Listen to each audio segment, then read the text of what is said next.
Shalom teman-teman semuanya. Tidak terasa ya, kita sudah berada pada bulan Maret. Artinya sudah 3 bulan kita berada di dalam penyertaan Tuhan di tahun 2021 ini. Tentunya ini merupakan sebuah anugerah karena Tuhan masih mengizinkan kita untuk beribadah sekalipun secara virtual. Nah teman-teman, sebelum kita memulai ibadah kita akan menonton terlebih dahulu sebuah video di mana video ini mungkin sedang menggambarkan situasi, kondisi, dan perasaan yang kita alami selama masa pandemi.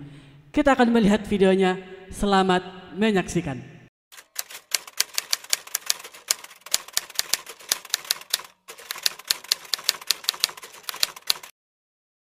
Kekosongan diri adalah kondisi hati hampa saat dimana kita tidak mengerti keinginan dan perasaan kita. Kondisi di mana kita merasa kesepian walaupun banyak orang yang berada di sekitar kita. Manusia dibuat seperti memiliki gambaran yang tidak jelas mengenai perasaannya, dan manusia itu sering sekali merasa diombang-ambingkan dikarenakan kegelisahan tersebut. Seseorang yang sedang gundah atau yang hatinya itu lagi gelap, artinya kayak dia bingung atau nggak punya arah dan tujuan. Kita tidak merasakan sesuatu apapun dalam perasaan kita. Bahkan di tengah keramaian sekalipun kita merasa sendiri gitu. Ya, aku pernah mengalami kekosongan diri dan kurasa setiap orang juga pernah mengalaminya. Kalau untuk kekosongan diri pernah juga. Biasanya kalau lagi ada banyak masalah atau pikiran. Ya, saya pernah merasakan kekosongan diri. Pasti berdiam diri, menangis, Drakor, scroll Instagram, nengok story gitu-gitu. Saya mendengarkan musik. Kedua, saya melihat sebuah video di Instagram. Yang ketiga, saya menonton drakor. Mengerjakan tugas, membaca kitab, bernyanyi, atau mendengarkan lagu-lagu lah.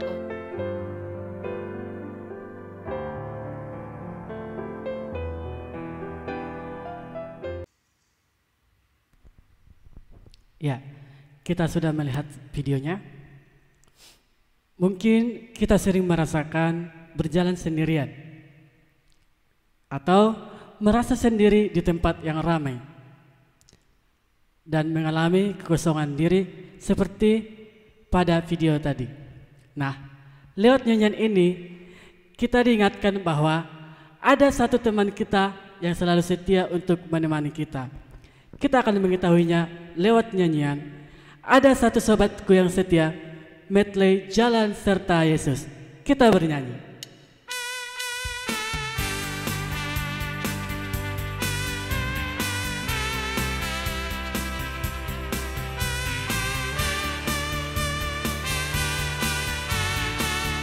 Ada satu sobatku yang setia. Ada satu sobatku yang setia, Tak pernah dia tinggalkan diriku di waktu aku susah, waktu ku sendirian. Dia selalu menemani diriku. Kita katakan namanya. Yesus, namanya Yesus, nama Yesus yang menghibur hatiku. Namanya Yesus, namanya Yesus, nama Yesus yang menghibur hatiku. Jalan serta Yesus. Jalan serta Yesus, jalan sertanya setiap hari. Jalan serta Yesus, serta Yesus selamanya.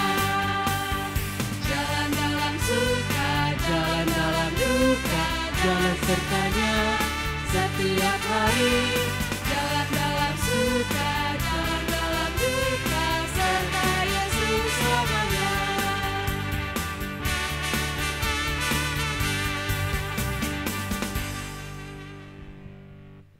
Kiranya melalui kebaktian ini kita semakin mengerti dan dipahamkan bagaimana untuk menjalani sebuah kehidupan sekalipun di dalam masa pandemi. Kita akan memulai ibadah kita. Mari kita ambil sikap dan posisi yang paling ternyaman untuk masuk ke hadirat Tuhan. Kita saat teduh sejenak, saat teduh dimulai.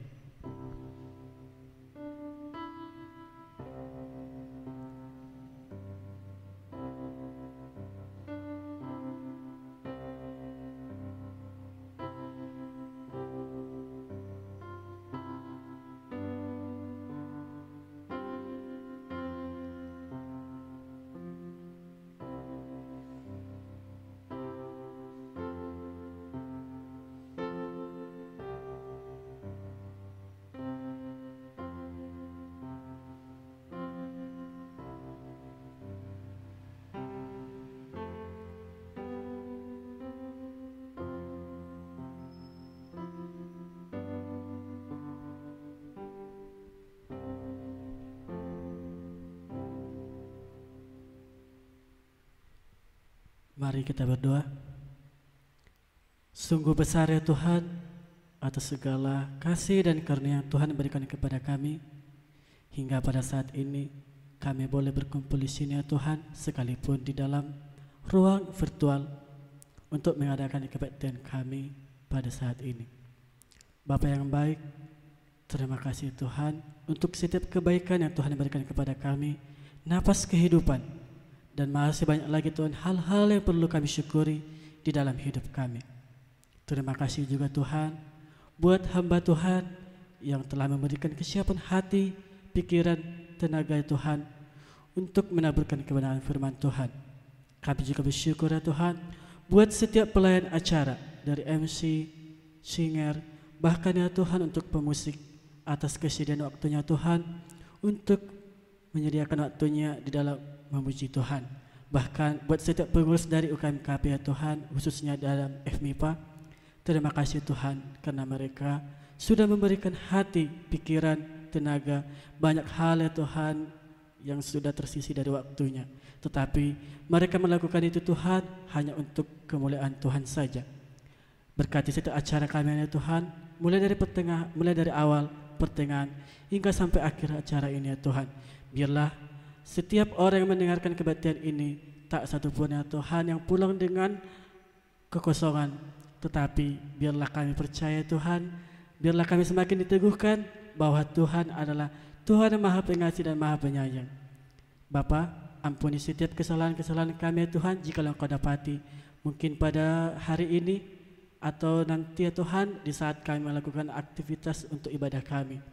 Kami berserah kepada-Mu ya Tuhan. Sempurnakanlah doa kami ini Tuhan menjadi doa yang sempurna di hadapan-Mu. Biarlah doa kami ini Tuhan menjadi dupa yang harum di hadapan Tuhan. Sebab darah Yesus telah tercurah bagi kami. Di dalam Kristus Yesus kami berdoa syukur kepada-Mu. Amin. Selamat datang di kebaktian 1 FMIPA semester A Universitas Negeri Medan, Jumat 19 Maret 2021 dengan tema Walk Alone yang dilayani oleh Bang Gerhard Sipayung.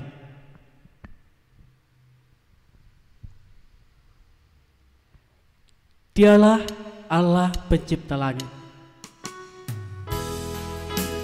pencipta bumi dan segala isinya.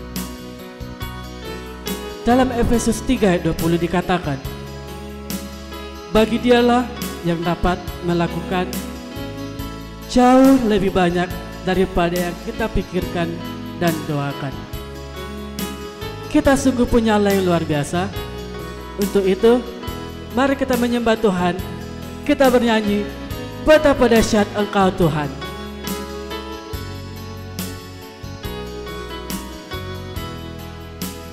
Betapa dahsyat Engkau Tuhan.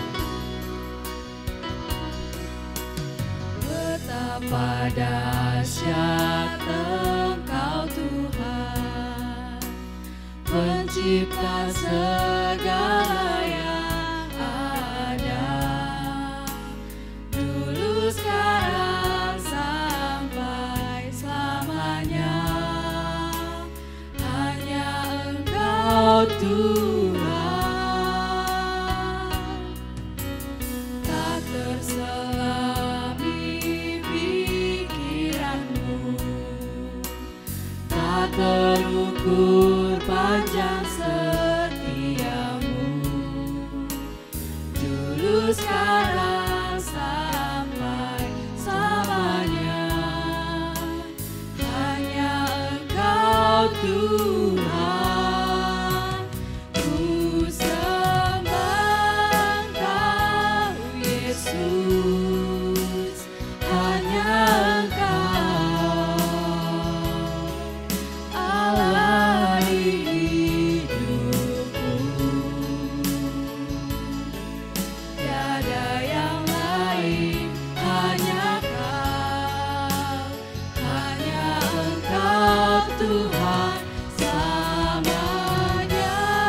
Sembahlah Dia.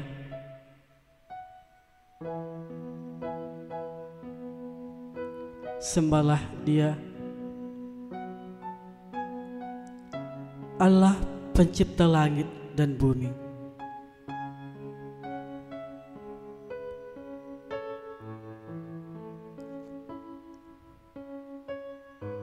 Allah yang setia, kudus, agung, dan mulia.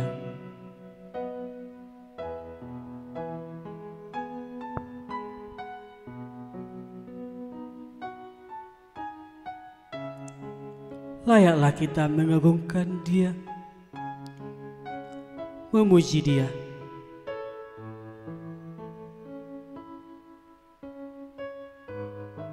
Karena tiada Allah lain seperti Allah kita.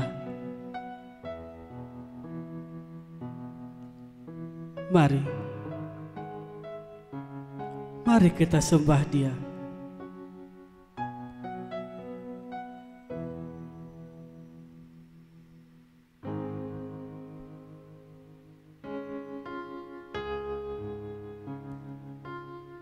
Ada begitu banyak hal yang telah Tuhan lakukan untuk kita.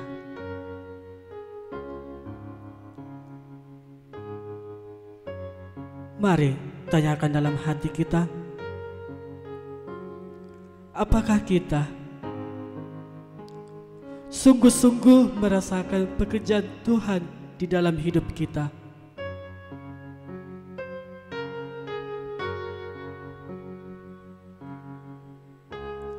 Tentu di antara kita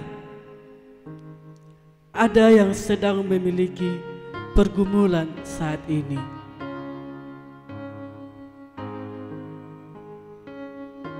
Merasa khawatir akan studi, kesehatan, atau bahkan kecukupan ekonomi.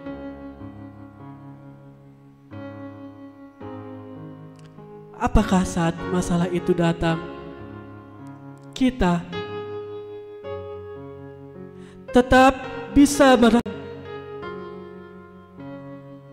kehadiran Tuhan? Apakah saat ini kita sedang merasa seolah-olah kita berjalan sendirian? Atau mungkin kita sedang merasakan kekecewaan, baik itu kecewa terhadap orang lain, orang terdekat, atau bahkan kecewa terhadap Tuhan.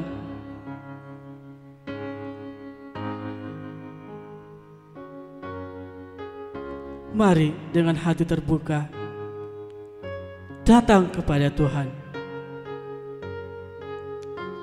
Sampaikan segala hal yang kita rasakan saat ini. Mari dengarkan suara Tuhan.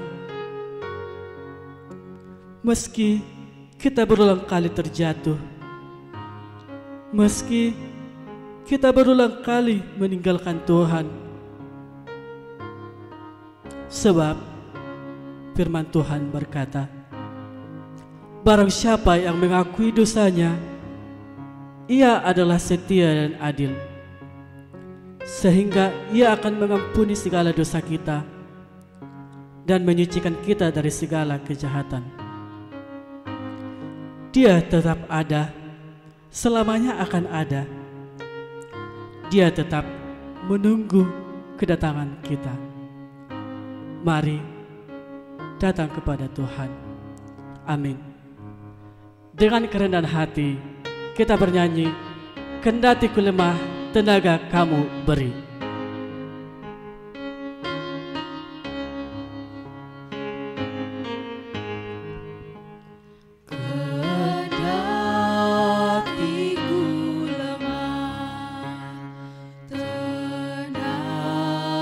Tenaga kau beri.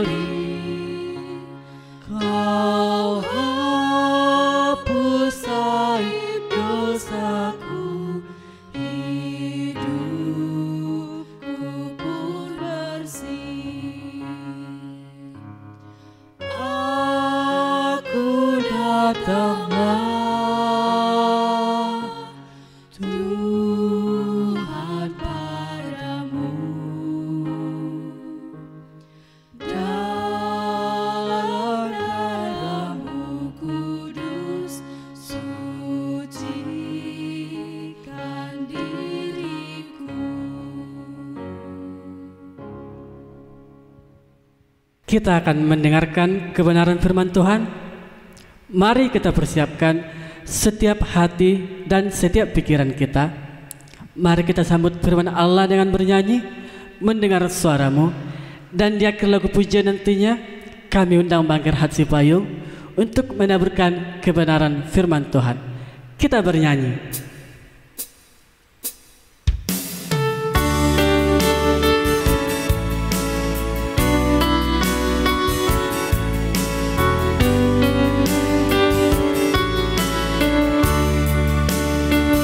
Di hadiratmu ku bersujud. Di hadiratmu ku bersujud, menikmati kehadiranmu.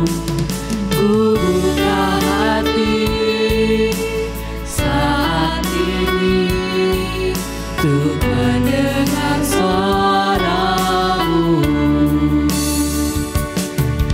Firman-Mu Tuhan, ya sungguh benar, menerangi jalanku. Firman-Mu Tuhan, menuntun hidupku. Ku bersyukur padamu.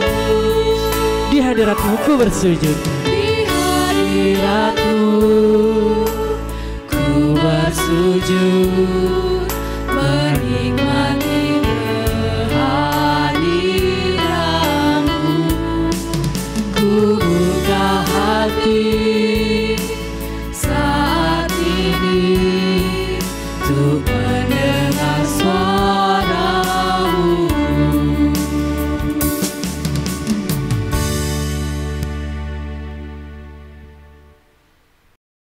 Sebelum kita mendengarkan firman Tuhan, mari kita berdoa. Bapa di sorga, kami bersyukur buat kebaikan yang Kau berikan kepada kami pada saat ini. Kiranya Tuhan yang menolong kami untuk mengalami kuasa Tuhan melalui perenungan firman Tuhan. Pada saat ini, biarlah kiranya Roh-Mu yang kudus menolong kami, baik yang menyampaikan dan juga yang mendengarkan, dimanapun adik-adik hamba-Mu ini berada. Tuhan yang memberkati, di dalam nama Tuhan Yesus Kristus kami berdoa dan mengucap syukur. Amin. Shalom saudara-saudara yang terkasih dalam Tuhan. Kita akan membuka firman Tuhan dari kitab Lukas pasal yang ke-15 ayat yang ke-11 sampai ayatnya yang ke-24 dengan tema kita Walk Alone, ya. Lukas pasal 15 ayat yang ke-11 sampai ayatnya yang ke-24. Demikian firman Tuhan. Yesus berkata lagi, ada seorang mempunyai 2 anak laki-laki. Kata yang bungsu kepada ayahnya, Bapa, berikanlah kepadaku bagian harta milik kita yang menjadi hakku. Lalu ayahnya membagi-bagikan harta kekayaan itu di antara mereka. Beberapa hari kemudian anak bungsu itu menjual seluruh bagiannya itu lalu pergi ke negeri yang jauh di sana. Ia memboroskan harta miliknya itu dengan hidup berfoya-foya. Setelah dihabiskannya semuanya, timbullah bencana kelaparan di dalam negeri itu dan ia pun mulai melarat. Lalu ia pergi dan bekerja pada seorang majikan di negeri itu. Orang itu menyuruhnya ke ladang untuk menjaga babinya. Lalu ia ingin mengisi perutnya dengan ampas yang menjadi makanan babi itu. Tetapi tidak seorang pun yang memberikannya kepadanya. Lalu ia menyadari keadaannya, katanya, betapa banyaknya orang upahan Bapakku yang berlimpah-limpah makanannya. Tetapi aku di sini mati kelaparan. Aku akan bangkit dan pergi kepada Bapakku dan berkata kepadanya, Bapa, aku telah berdosa terhadap sorga dan terhadap Bapa. Aku tidak layak lagi disebutkan anak Bapa. Jadikanlah aku sebagai salah seorang upahan Bapa. Maka bangkitlah ia dan pergi kepada bapaknya. Ketika ia masih jauh, ayahnya telah melihatnya, lalu tergeraklah hatinya oleh belas kasihan.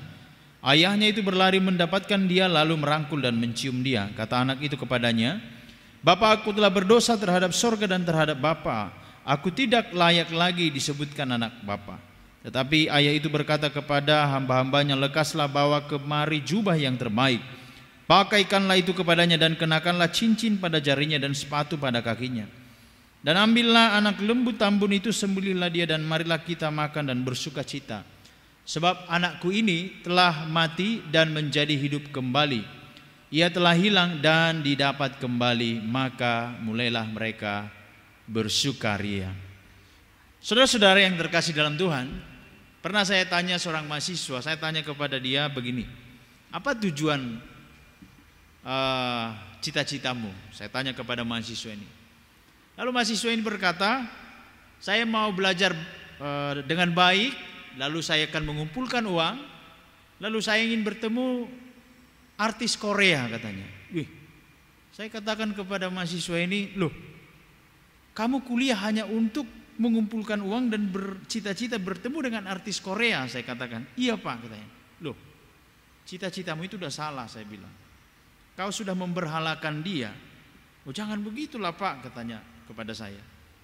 Lalu saya katakan kepada mahasiswa Korea ini, kepada mahasiswa ini saya katakan kepada dia, tahukah kalian bahwa banyak artis-artis itu kelihatan bahagia di depan kamera. Sebenarnya di balik layar mereka itu banyak yang menangis. Makanya tak heran kalau banyak artis Korea itu yang bunuh diri. Kenapa?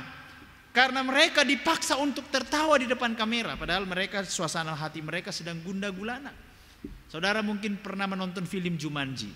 Itu ada pemerannya bernama Robin Williams. Dia orang yang terkenal, dia kaya, sepertinya dia kelihatan bahagia, tetapi akhirnya dia melakukan sesuatu hal yang sangat mengejutkan banyak fansnya, bunuh diri. Banyak artis-artis itu lari kepada narkoba, seks bebas dan lain sebagainya. Mereka kelihatan bahagia, kelihatan seperti orang yang tidak punya masalah, tetapi sebenarnya mereka banyak masalah. Sebabnya banyak artis-artis itu berakhir dengan jatuh ke dalam narkoba. Saudara-saudara yang terkasih dalam Tuhan, banyak orang kita lihat sepertinya mereka bahagia, tetapi sebenarnya mereka kesepian. Kita melihat mungkin rumahnya besar, mobilnya banyak, tetapi dia kesepian. Dan sering sekali kita iri melihat mereka yang ada di dalam mobil. Mungkin mereka naik mobil Fortuner, saudara naik becak. Waduh, enak sekali ya. Jangan-jangan di dalam itu dia sedang memikirkan sesuatu hal. Dunia ini memang sering sekali kelihatan indah, tetapi apa? Kesepian. Di tengah keramaian dia kesepian. Saudara-saudara, bisa saja kita ini berjalan juga kesepian. Anda kuliah tetapi tidak menikmati apa itu perjalanan hidup sebagai seorang mahasiswa. Pencarian jati diri. Saya dulu punya cita-cita menjadi seorang dokter, tetapi gagal. 2 kali tes UMPTN gagal. Lalu saya masuk 2 kali stambuk baru di Nomensen. Tahun pertama saya masuk Visipol, tahun kedua saya masuk teknik. Lalu saya punya gelar itu sarjana teknik. Sampai akhirnya saya menemukan sebuah perjalanan kehidupan itu dengan yang bernama Yesus Kristus. Akhirnya saya menyadari bahwa ada satu yang sangat-sangat penting dalam hidup ini, adalah apa? Jangan berjalan sendiri. Saudara-saudara, kalau kita melihat nats ini perumpamaan yang sangat sering sekali kita dengarkan. Perumpamaan seorang anak yang bungsu. Mari kita melihat, beginilah gambaran manusia yang berdosa itu. Jadi ada sebenarnya anak yang sulung juga di sini. Orang yang berdosa, para orang-orang yang hidup dalam dosa itu digambarkan seperti anak bungsu. Jadi kalau kita melihat di sini, Yesus menggambarkan pemungut cukai itu dan orang-orang berdosa itu seperti orang bungsu, anak-anak yang bungsu ini. Sedangkan anak yang sulung itu digambarkan orang-orang Farisi. Tetapi mereka sama-sama hilang sebenarnya. Sering sekali kita melihat nats ini, anak yang hilang, sebenarnya anak yang sulung ini juga hilang. Anak yang bungsu hilang di luar, anak yang sulung hilang di rumah. Tapi kita tidak membahas si anak sulung ini sekarang gitu. Nah, apa yang membuat anak bungsu ini mengalami tanda kutip kekosongan dalam dirinya sebenarnya? Dan ini adalah gambaran manusia. Nah, pertama mari kita melihat ayat 12 itu. Kata yang bungsu itu kepada ayahnya, "Bapa, berikanlah kepadaku bagian harta milik kita." Si bungsu ini merasa memiliki hak. Inilah ciri-ciri orang yang sedang berjalan sendirian di dunia ini. Dia merasa memiliki hak atas hidupnya. Tidak salah, memang kita harus mandiri, berdiri di kaki sendiri, mandi sendiri. Tetapi saudara-saudara, kalau engkau berpikir bahwa engkaulah yang menentukan jalan hidupmu, bahwa engkaulah yang menentukan masa depanmu, bahwa engkaulah yang akan memilih siapa pasanganmu, bahwa engkaulah yang akan membuat hidupmu di masa yang akan datang, engkau sama seperti si anak bungsu ini. Perhatikan ini katanya, Bapa berikanlah kepadaku bagian harta milik kita yang menjadi hakku. Sering sekali kita memiliki hak, berpikir bahwa aku berhak atas hidupku, aku berhak atas uangku, aku berhak atas kepintaranku, aku berhak atas mulutku, sukaku, mulut-mulutku, tangan-tanganku, kaki-kakiku. Saudara, ketika kita mengatakan ini, kita sebenarnya sama dengan anak yang bungsu ini. Ketika anak yang bungsu ini mengatakan berikanlah harta milikku yang menjadi hakku, ini sama sebenarnya saudara-saudara menganggap ayahnya itu sudah mati. Karena apa? Di zaman, di konteks orang Yahudi, harta hanya bisa dibagi kalau orang tua itu sudah meninggal, kedua orang tua itu meninggal. Jadi jangan coba-coba ya minta warisan kalau bapamu masih hidup. Itu sama saja mengatakan kau menganggap ayahmu sudah mati. Harta warisan tak boleh dibagi selama orang tua masih hidup. Ini kan anak yang kurang ajar ini. Demikian juga banyak manusia yang menganggap Tuhan itu mati, sehingga merasa hebat. Dia kira dia pintar karena kepintarannya, dia kira dia sehat karena kesehatannya. Ada seorang mahasiswa kedokteran, dengan bangganya dia mengatakan, aku ateis. Saya kira dulu orang pintar itu adalah orang yang paling beruntung di dunia ini, karena saya tidak termasuk orang pintar secara intelektual. Tetapi saudara-saudara, ketika mahasiswa kedokteran ini bilang aku ini ateis, artinya dia nggak percaya adanya Tuhan. Ini adalah, saya anggap ini orang yang paling bodoh dari orang yang paling bodoh. Kenapa? Karena tutup aqua saja ada yang menciptakan gitu ya. Botol aqua aja ada yang menciptakan. Apalagi alam semesta ini yang tersistem luar biasa, dan yang manusia ini diciptakan. Satu orang pun tak ada yang kita ini tidak ada sama sidik jari ya. Jadi kalau tutup botol aja ada yang menciptakan, apalagi alam semesta ini ya. Banyak ilmuwan itu banyak yang tidak percaya Tuhan. Saking pintarnya akhirnya menjadi bodoh, menganggap Tuhan itu tidak ada. Tuhan itu enggak ada, Tuhan itu sudah mati.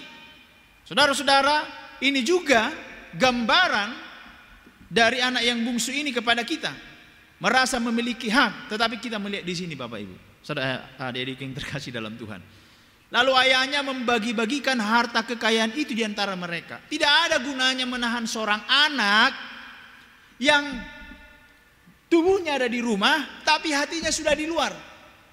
Saudara-saudara, kalau kita melihat nats ini tidak terjadi secara sekejap ya. Ini sudah lama. Mungkin saja dia mendengar dari luar. Di luar sana enak, di luar bisa bebas, di luar sana kita bisa foya-foya. Dia mungkin mendengarkan kawan-kawannya. Di rumah terlalu banyak aturan. Di rumah saya itu, saya buat aturan. Jam makan, jam mandi, jam tidur, jam belajar. Itu manusia harus hidup dalam aturan. Makanannya yang dimakan apa? Sehingga anak saya sering sekali, Bapak ini banyak kali aturannya. Saya katakan, manusia itu punya aturan, binatang aja punya aturan, saya bilang. Coba perhatikan di kebun binatang itu punya aturan, apalagi manusia. Tetapi banyak orang yang gak mau hidup dalam aturan, maunya sebebas-bebasnya saja. Kita berpikir bahwa aturan itu menyiksa kita. Ini pemahaman yang sangat salah sekali. Orang berpikir aturan itu memenjarakan dia. Saya pernah ke penjara Tanjung Gusta. Saya tanya satu-satu, kamu kenapa masuk ke sini? Kasus ini Pak, nomor sekian. Apa itu? Kasus pembunuhan. Oh iya. Lalu yang berikutnya saya tanya, kamu kasus apa? Kasus nomor sekian, kasus pencurian. Kamu kasus apa? Istilahnya begini Pak, dia bilang. Orang makan nangkanya saya kena getahnya. Kamu hamilin anak orang, saya bilang. Ya, ternyata itu kasusnya. Saudara-saudara, kenapa mereka ini dipenjara? Karena mereka ini tidak taat aturan. Dia berpikir firman Tuhan yang mengatakan jangan mencuri, jangan membunuh, jangan berzina. Ini membatasi kita. Tahukah saudara, ketika Anda mencuri, ketika Anda membunuh, ketika Anda berzina, maka Anda kehilangan kebebasanmu. Saudara-saudara kehilangan kebebasanmu. Orang-orang yang dipenjara itu adalah orang-orang yang tidak mau hidup aturan. Dia pikir kalau dia bebas, dia akan bebas. Tidak. Kalau dia melanggar aturan, dia bebas. Tidak. Dia kehilangan kebebasannya. Ini yang terjadi kepada si bungsu tadi. Dia tidak mau di rumah. Ini juga sering sekali anak muda ya. Mumpung masih muda, lakukan semau mungkin. Main game sampai pagi. Pacaran tidak lagi pacaran yang sehat. Nah, singkat cerita, si ayahnya kasih. Saudara-saudara, Tuhan itu tidak mau maksa kita. Tuhan tidak ciptakan kita itu seperti robot yang digerakkan semaunya. Tidak. Dia memberikan kita satu kehendak. Saudara-saudara, tahukah saudara di Jepang itu sekarang ini banyak yang aneh-aneh. Laki-laki tidak mau lagi pacaran dengan manusia. Dia mau pacaran dengan robot. Dia mau pacaran dengan boneka. Bahkan ada satu bapak, ya, dia bawa boneka ini ke pantai. Dia ngomong sendiri dengan boneka ini. Tuhan tidak ciptakan kita menjadi robot. Dia ingin kita itu mengasihi dia dalam kesadaran kita. Dia tidak mau kita ini terpaksa mengasihi dia, tidak. Maka kalau mencintai, kalau terpaksa tidak enak. Ya kan? Kalian pernah pacaran? Kalau sudah terpaksa mencintai, ya lebih baik putuskan. Gak usah dipaksakan. Nah, kalau kita melihat di sini, akhirnya apa? Si ayah tadi melepaskan anaknya ini. Karena si anaknya ini tidak mau mengikuti aturan, tidak mau melayani, tidak mau bekerja, tidak mau hidup dengan ayahnya, mau mandiri. Saudara-saudara, si ayah ini tidak mau memaksa anaknya yang hatinya sudah ada di luar, tapi badannya di dalam rumah. Akhirnya dikasih. Singkat cerita, akibatnya apa? Dia mulai memboroskan harta kekayaannya. Dan ayat 14 dia mulai melarat. Lalu yang berikutnya, apa yang terjadi di luar sana? Dia berjalan seorang diri. Ya, dia sudah terpisah kan? Dia sudah menganggap, oke Bapak, aku tidak lagi memiliki harta warisan. Selesai ya hubungan kita di sini. Dengan kekayaan kini sukaku. Aku mau ngapain? Mau ngerjakan apa? Jangan lagi campuri. Dia sampai pergi ke tempat yang jauh. Mengapa dituliskan di sini sampai pergi ke tempat yang jauh? Itu artinya apa? Dia mau memutuskan hubungan dengan ayahnya. Banyak seperti ini manusia ya. Dia memutus hubungan dengan Tuhannya. Malas berdoa, malas ke gereja mendengarkan firman Tuhan. Kebanyakan di mana? Di kedai tua. Kebanyakan di mana? Di tempat PlayStation. Kebanyakan di mana? Ngumpul sama kawan-kawannya. Memutus hubungan dengan Tuhan, malas baca Alkitab. Apa yang terjadi? Dia melarat. Bahkan dia menjadi budak. Di rumah ayahnya dia menjadi tuan. Tetapi ketika dia berjalan seorang diri, dia menjadi budak ya. Dia kehilangan kehormatannya. Ayat 15b. Lapar, dia lapar. Dan dia ingin mengisi perutnya dengan ampas. Waduh, kita gak bisa bayangkan ini. Pernah saudara makan ampas babi? Itu di kampung kami. Itu waktu saya anak-anak. Itu ada di kampung kami itu banyak beternak babi. Lalu kalau ampas ini sudah lewat, jadi ada suara kernetnya itu ampes, ampes gitu. Jadi kalau sudah lewat dari di depan rumah itu ubi yang busuk. Itu maaf ya, maaf. Itu baunya itu seperti kotoran manusia. Kalau lewat dari rumah lalu baunya. Lalu ada teman saya, dia itu beternak babi. Kalau di sekolah itu tangannya itu susah lepas baunya, seperti maaf ya, kotoran manusia gitu.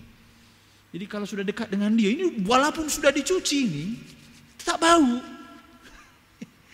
Bayangkan itu kau makan. Inilah yang dimakan oleh si anak bungsu ini. Enggak apa-apalah. Yang penting perutku berisi. Orang yang berjalan seorang diri, orang yang mencoba memisahkan diri dari Tuhan, itu saudara-saudara akan melakukan apapun untuk bertahan hidup. Ini kan untuk bertahan hidup ini. Pulang malu, mencoba berjuang. Maka banyak orang kalau dia sudah menjauh dari Tuhan, dia enggak punya harga diri lagi. Mau jual diri pun dia enggak masalah. Dan ini yang terjadi kepada si anak bungsu ini. Lalu ketika ia ingin mengisi perutnya, ya, tidak ada seorang pun yang memberikan kepadanya. Orang yang berjalan seorang diri ini, yang tanpa melibatkan Tuhan, ini akan kehilangan belas kasihan dari orang lain. Orang lain pun gak kasihan sama dia. Tahukah saudara-saudara, Alkitab berkata, Tuhan menggerakkan orang-orang untuk memberkati orang yang dikasihinya. Percayakah saudara itu? Hati raja itu ada di tangan Tuhan. Kalau Tuhan sudah senang kepada seseorang, Tuhan akan memberkati orang-orang di sekitarnya. Seperti Yusuf, bukan? Karena Tuhan menyertai Yusuf, Alkitab katakan, walaupun dia seorang diri di luar sana, di rumah Potifar di Mesir, karena Alkitab katakan Tuhan menyertai dia, Tuhan menyertai dia, Tuhan menyertai dia, apapun yang dikerjakannya berhasil. Jadi kalau pengusaha itu, mereka itu ada filosofi bawa hoki atau bawa sial. Ini setelah masuk kok usahaku makin besar ya. Ya iyalah. Tapi kalau seperti Yunus mencoba lari dari Tuhan, apa yang terjadi? Orang-orang di kapal hampir mati gara-gara dia. Bawa sial. Hidup kita ini hanya ada dua. Kalau enggak bawa sial, bawa keuntungan. Kalau enggak bawa kutuk, bawa berkat.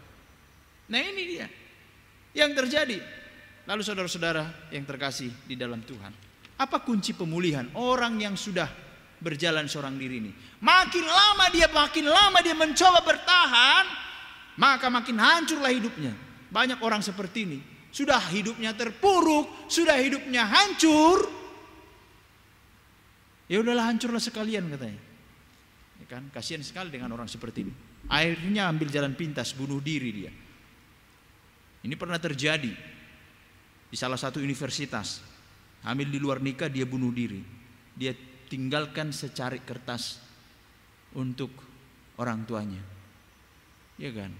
Dosa memang ada konsekuensinya, tapi bukan berarti ketika kita sudah terpuruk, bunuh diri itu menjadi solusi. Saya pernah berbicara dengan seseorang yang dulu dia pernah bunuh diri. Lalu dia cerita kepada saya, kenapa kau bunuh diri? Saya tanya.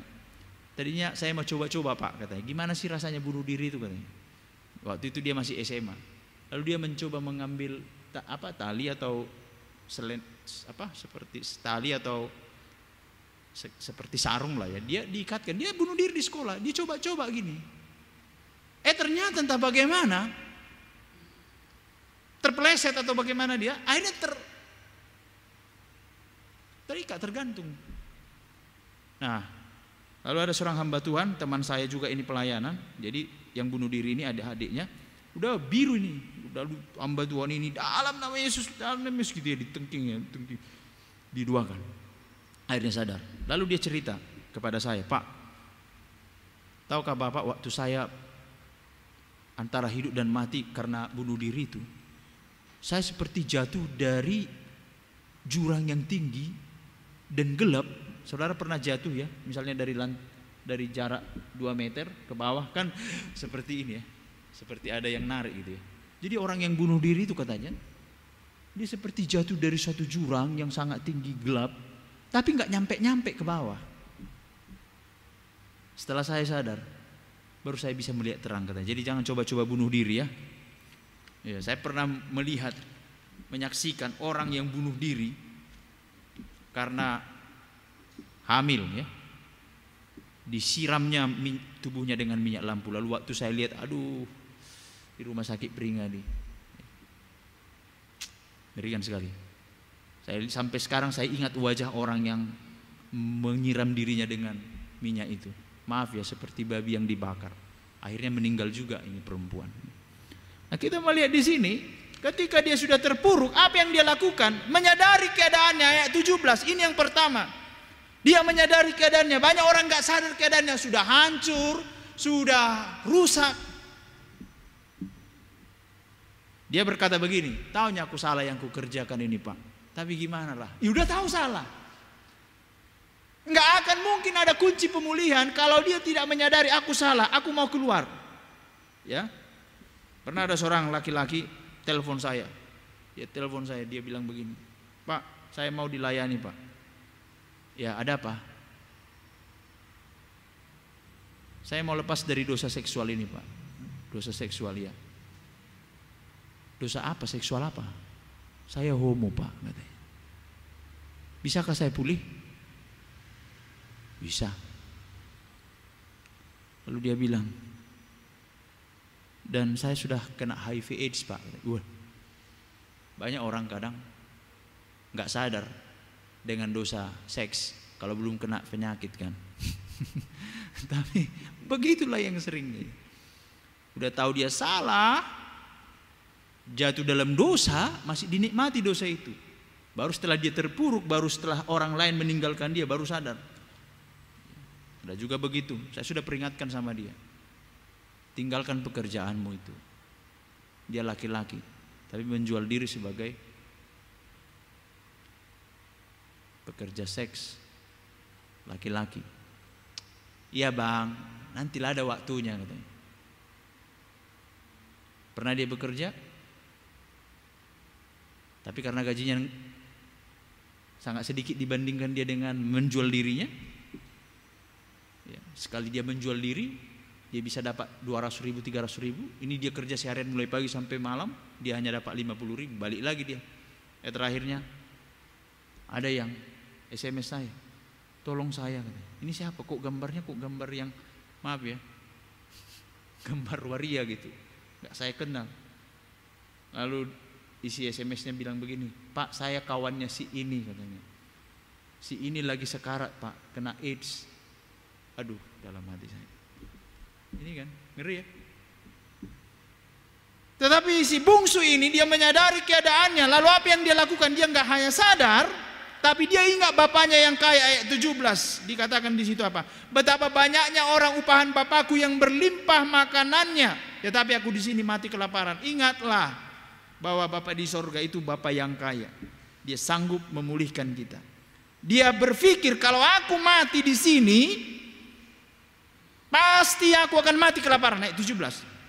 Dia ingat bapaknya, tetapi aku di sini mati kelaparan. Yang pertama, dia menyadari keadaan dirinya. Dia ingat bapaknya yang kaya. Dia tahu kalau dia tetap bertahan, dia mati kelaparan. Memang manusia bisa saja nggak mati kelaparan, tapi mati dalam dosa. Ya. Yang kedua, kunci pemulihannya adalah dia menyadari telah berdosa kepada Bapa di sorga. Ayat 18. Bapa, aku telah berdosa terhadap sorga. Nanti kalau aku pulang, aku akan berkata kepada ayahku, Bapa, maafkan aku telah berdosa kepadamu dan terhadap sorga. Ya. Walaupun tadi dia berusaha memutuskan hubungannya dengan bapaknya, tapi dia tahu bapaknya pasti sayang sama dia. Kan gitu.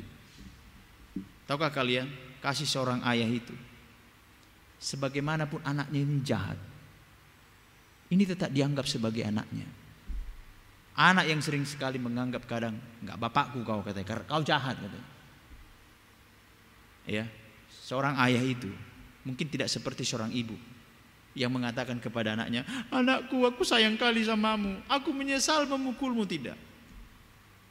Saya kalau misalnya memarahi anak saya ketika mereka tidur, saya pergi ke kamar yang lain, saya kadang tertunduk, ampuni aku Tuhan, saya bilang begitu. Sadar bahwa relasi ayah dan anak itu tidak bisa terputus. Lalu yang ketiga, ayat 19, kunci pemulihan itu, dia mau menjadi budak orang upahan. Perhatikan ayat 19, aku tidak layak lagi disebutkan anak Bapa, jadikanlah aku sebagai salah seorang upahan Bapa. Mungkin selama ini dia di rumah itu nggak mau kerja, ya kan? Sebagai aku kan anak raja. Tapi sekarang sudah terjadi perubahan mindset ya. Aku mau menjadi budak atau orang upahan. Artinya apa? Tidak menuntut hak lagi. Nggak apa-apa lah. Yang penting aku bisa makan. Mau jadi budak pun aku nggak masalah gitu. Lalu yang keempat, jadi kunci pemulihan yang pertama tadi menyadari keadaan dirinya, menyadari telah berdosa kepada Bapa, mau menjadi budak orang upahan. Ini kan keinginan. Tetapi cukupkah keinginan bagi orang yang berjalan seorang diri ini? Orang yang memiliki kekosongan ini? Enggak. Komitmen, ayat nomor 4, poin yang keempat, ayat 20.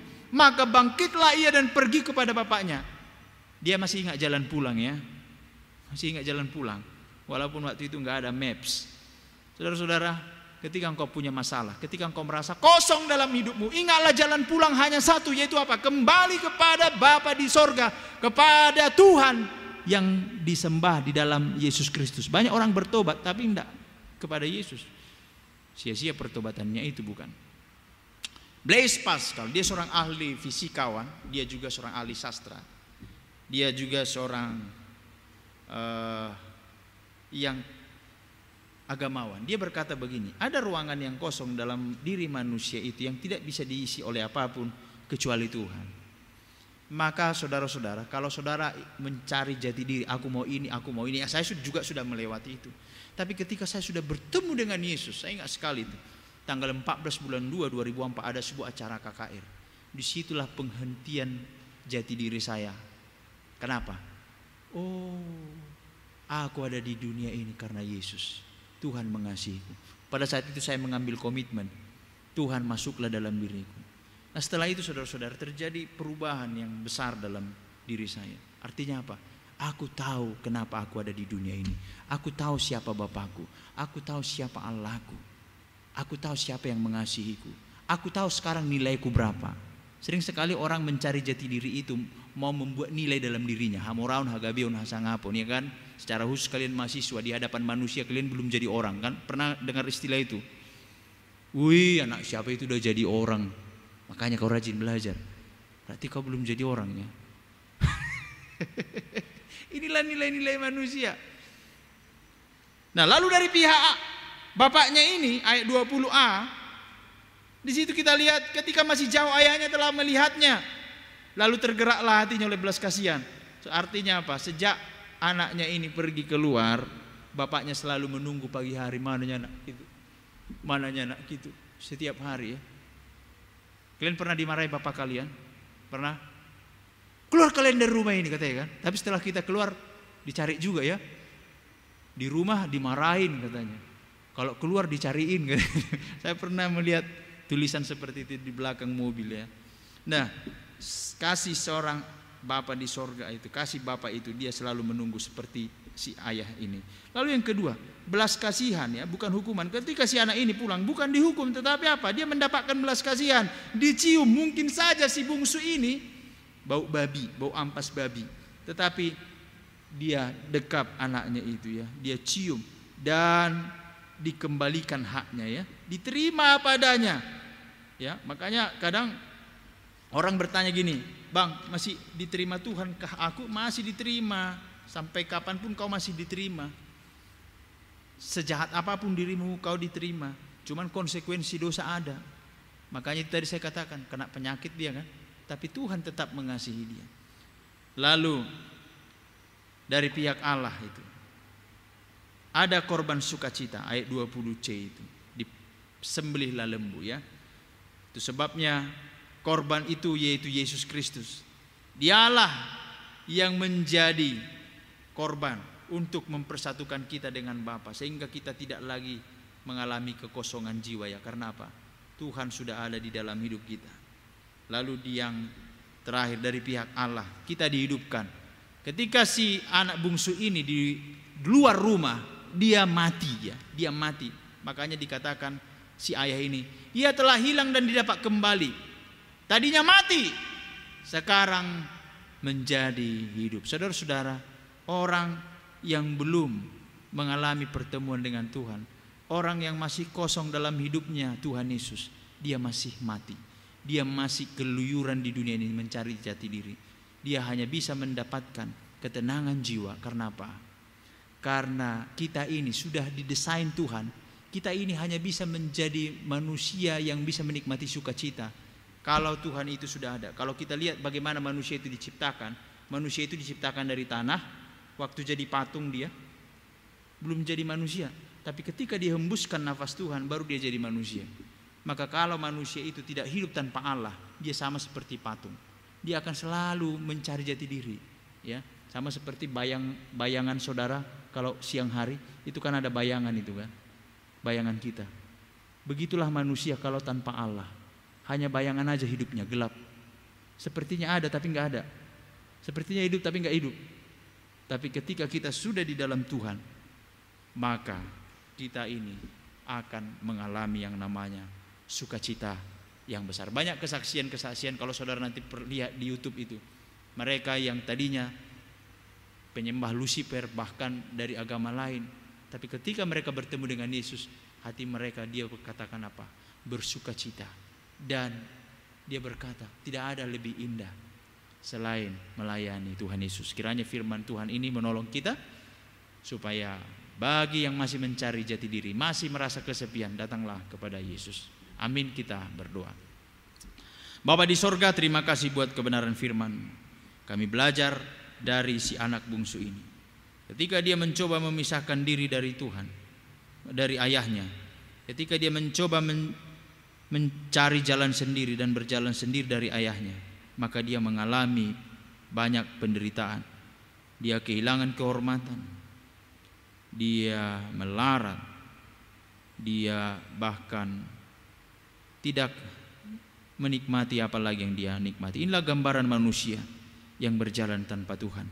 Kiranya melalui pemberitaan firman ini, setiap yang mendengarkan akan memahami bahwa hanya Yesus Kristus saja yang akan menjadi teman setia kami dalam perjalanan hidup ini.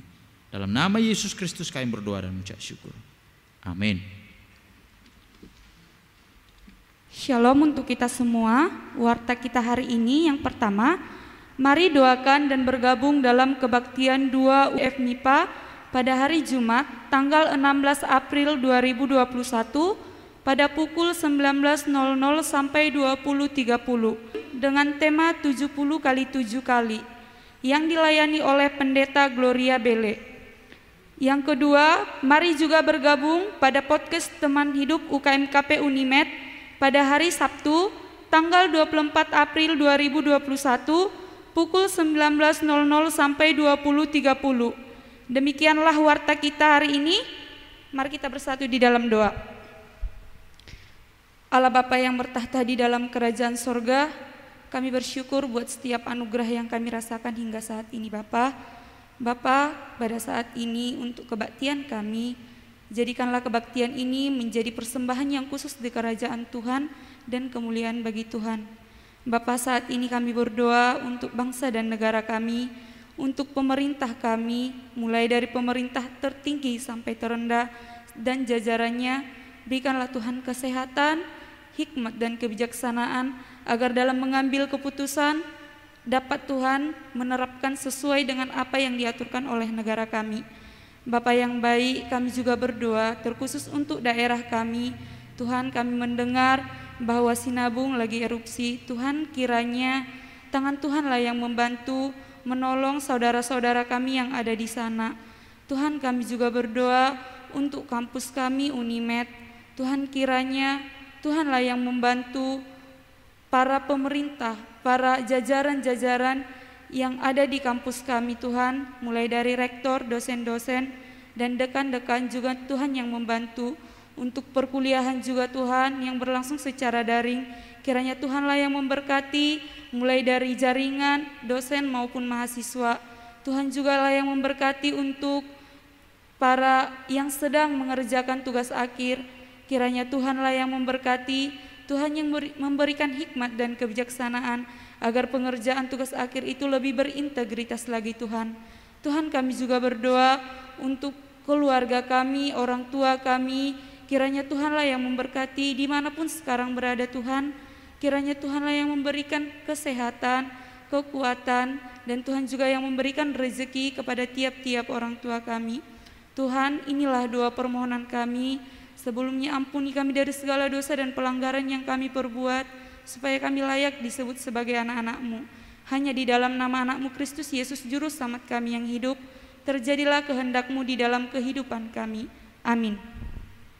Kita telah mendengarkan kebenaran firman Tuhan yang mengatakan dan mengingatkan kita untuk tidak menjadi seperti seorang yang bungsu, di mana kita memutuskan hubungan dengan Tuhan dan kita yang akan mengalami kekosongan dan sering kita merasa sendirian.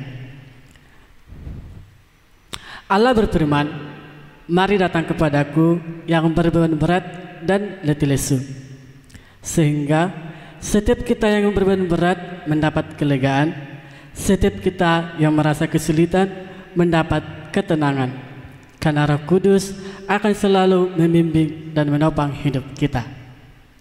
MC mengingatkan kepada abang, kakak, dan teman-teman untuk mengisi link absensi kita pada kolom link deskripsi. Terima kasih. Untuk meresponi firman Allah, mari kita mengangkat sebuah pujian, Hanya Yesus Jawaban Hidupku. Dan di akhir lagu pujian, kami undang kembali Bangkir Hati Payung untuk menutup kebaktian kita ini di dalam doa. Kita bernyanyi.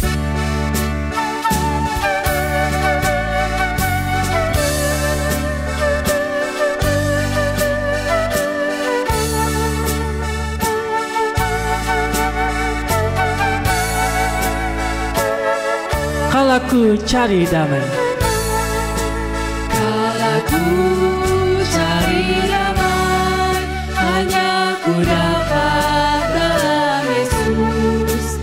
Kalau ku cari ketenangan, hanya ku temui di dalam Yesus. Tak satu pun dapat menghiburku, tak seorang pun dapat menolongku. Yesus jawaban hidupku. Bersama Dia hatiku damai, walau dalam lembah kegelapan. Bersama Dia hatiku tenang, walau hidup penuh tantangan. Tak satu pun dapat menghiburku, tak seorang pun dapat menolongku. Hanya Yesus jawaban hidupku. Kita nyanyikan sekali lagi, kalau ku cari damai. Kalau ku cari damai, hanya ku dapat dalam Yesus. Kalau ku cari ketenangan, hanya ku temui di dalam Yesus. Tak satu pun dapat menghiburku, tak seorang pun dapat menolongku. Hanya Yesus jawaban hidupku. Bersama Dia hatiku damai, walau dalam lembah kegelapan. Bersama Dia hatiku tenang, walau hidup penuh tantangan. Tak satu pun dapat menghiburku, tak seorang pun dapat menolongku. Hanya Yesus jawaban hidupku.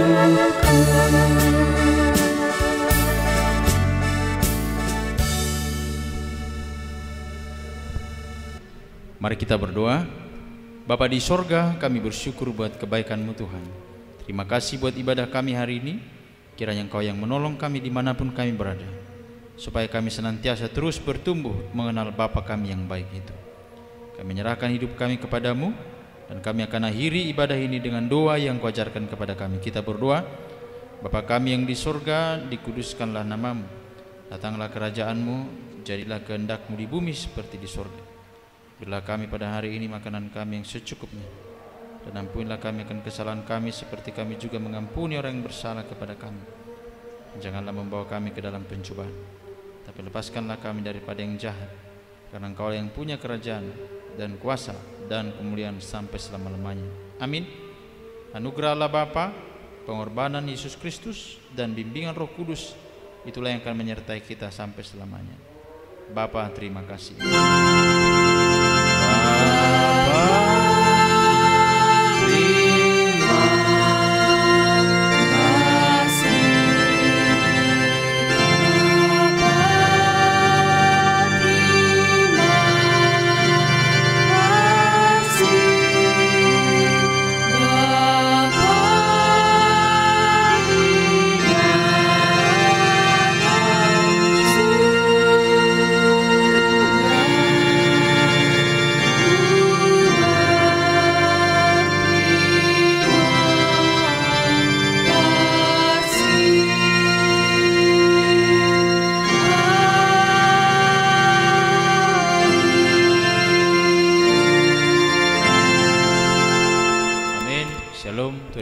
memberkati.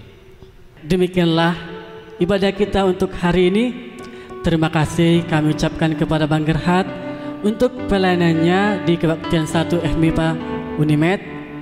Terima kasih juga kepada kakak, abang, saudara dan saudari sekalian yang telah mengikuti acara ibadah kita ini.